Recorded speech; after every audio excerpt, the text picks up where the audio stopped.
Mushroom కర్రీని ఈ విధంగా తయారు చేసుకోండి. రైస్, చపాతీ, బిర్యానీలోకి చాలా రుచిగా ఉంటుంది. ముందుగా మష్రూమ్స్ తీసుకొని పైన బ్లాక్ కలర్ పార్ట్ అంతా కూడా నీట్గా పీల్ ఆఫ్ చేసుకోండి.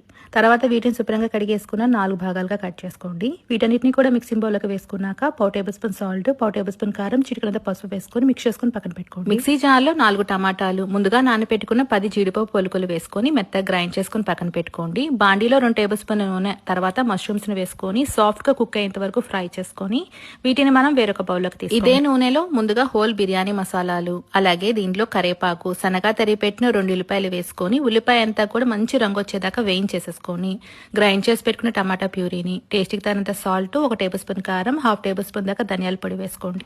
దీంట్లోనే మష్రూమ్స్ కూడా వేసుకొని బాగా మిక్స్ చేసుకొని 5 నుంచి 10 నిమిషాల పాటు సాఫ్ట్గా అయ్యేంత వరకు కుక్ చేసుకోండి. ఇలా ఆయిల్ అంతా పైకి తేలాక కొత్తిమీర జల్లేసేసుకొని వీటిని మనం సర్వ్ చేసుకోవడమే అండి. చాలా చాలా రుచిగా ఉంటుంది. సింపుల్గా అయిపోయింది కదా, మీరు కూడా ట్రై చేయండి.